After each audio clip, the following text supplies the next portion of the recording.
สลามุอะลัยกุมวะเราะห์มะตุลลอฮิวะบะเราะกาตุฮ์พบกันอีกแล้วนะครับกับรายการมาชีเวนซึ่ง EP นี้ทางมาชีเวนจะพาท่านผู้ชมไปเที่ยวกันใช่เลยครับวันนี้ทันมาชีเวนจะพาท่านผู้ชมไปเที่ยวกันว่าแต่เราจะพาท่านผู้ชมไปเที่ยวไหนดีล่ะไม่รู้เหมือนกันนะครับไปไหนครับเราไปเที่ยวเขาดีไหมไม่ครับเขาอยู่ไกลนะครับเราไปดูฟ้าแล้วกันฟ้าอยู่ข้างบนเลยแล้วตกลงเราจะพาท่านผู้ชมไปเที่ยวไหนดีล่ะเอาแบบนี้นะครับคุณพร้อมหรือยังที่จะไปเที่ยวกับผมนะครับพร้อมมากพร้อมนะครับถ้าคุณพร้อมถ้าผู้ชมพร้อมก็ไปกันเลย เต้นตอนนี้มาชีเวนอยู่ที่พอร์ตซูดานนะครับใช่เลยครับตอนนี้พวกเราอยู่พอร์ตซูดานซึ่งในวันนี้มาชีเวนเสร็จเราจะพาท่านผู้ชมไปเที่ยวพอร์ตซูดานนะครับมุสเซนครับพอร์ตซูดานเนี่ยมีความสวยงามและน่าสนใจยังไงและพวกเรามาที่กันยังไงมุสเซนครับซึ่งพอร์ตซูดานเป็นสถานที่ท่องเที่ยวของประเทศซูดานอันดับต้นๆของประเทศเลยนะครับซึ่งติดกับทะเลแดงนะครับดูนะครับเป็นทะเลแดงนะครับซึ่งถ้าหากเราข้ามไปฝั่งนู้นก็จะพบกับประเทศซาอุดิอาระเบียซึ่งเป็นที่นิยมของนักศึกษาไทยส่วนมากเขานั้นจะมาในช่วงเวลาปิดเทอมนะครับของภาคเรียนนะครับแล้วก็ซึ่งการเดินทางจากเมืองข้างตูมถึงพอร์ตซูดานใช้เวลาประมาณ12 ชั่วโมงโดยการขึ้นรถบัสนะครับถ้าหากเราขึ้นเครื่องบินจะใช้เวลาประมาณ45 นาทีโดยประมาณนะครับใช่แล้วครับประมาณนั้นพวกเรามากันที่นี่ซึ่งในวันนี้ธรรมชีเวจะพาท่านผู้ชมไปสัมผัสทะเลที่ซูดานนะครับพอร์ตซูดานนะครับมีความสวยงามยังไงและทะเลที่นี่จะมีความมีวิว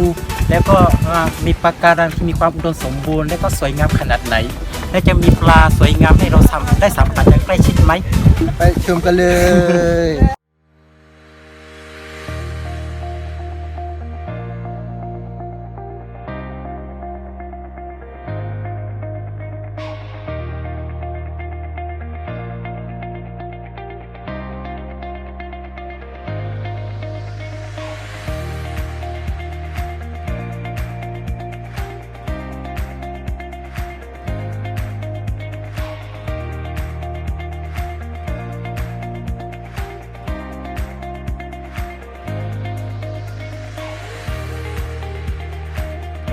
ตอนนี้เราอยู่ที่ดูปะการังนะครับไปดูกันเลยอะไรครับไปก่อน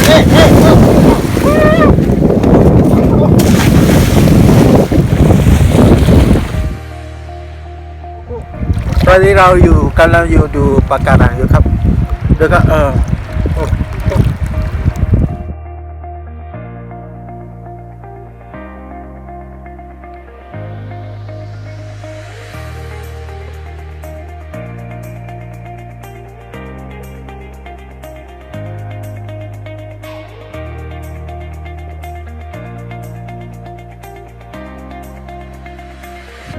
ปะการังสวยมากครับสวยมากเลยครับวิดีโอเลยครับสวยมากเลย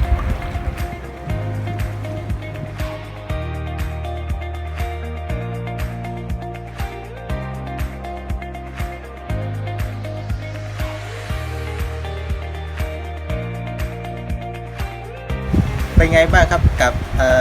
ทะเลแดงฝั่งของประเทศซูดานมีความสวยงามเปล่าก็แน่นอนครับมีความสวยงามสุดยอดไหมครับท่านผู้ชมอย่างที่เราได้เห็น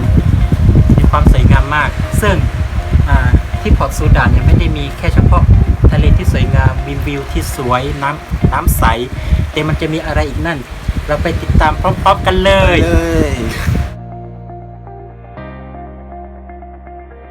ครับท่านผู้ชมวันนี้พวกเราอยู่ที่นี่นะครับซึ่งเป็นสถานที่ท่องเที่ยวแห่งหนึ่งอยู่ใจกลางทะเลของพอร์ตซูดานที่นี่มีความสวยงาม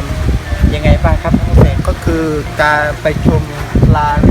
ในจุดที่อยู่ใต้ทะเลนะครับแล้วก็มีความสวยงามในท้องทะเลด้วยมีปลามีอะไรเยอะแยะไปหมดครับใช่เป็นปลาเลยครับที่อยู่ใต้ท้องทะเลสดๆความสวยงามมากนะครับ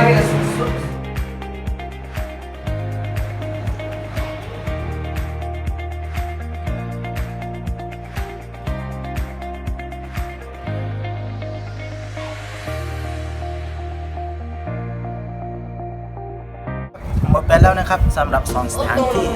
ที่มาชีเวมพาไปดูแล้วก็พาไปสัมผัสกันในวันนี้นะครับเป็นไงบ้างครับท่านผู้ชมสวยงามใช่ไหมล่ะกับสถานที่ท่องเที่ยวที่ผ่านมาซึ่งในวันนี้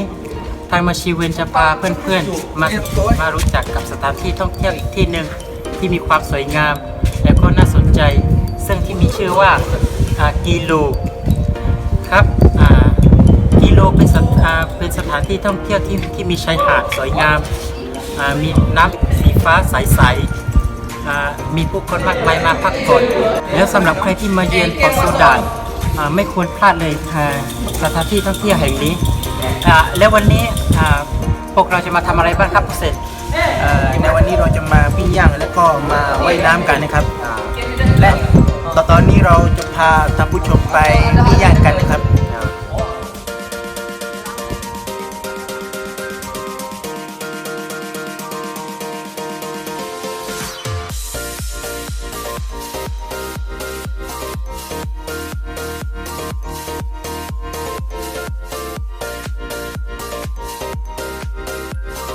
ไปเล่นน้ำกันนะครับไปเลย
เป็นไงบ้างครับ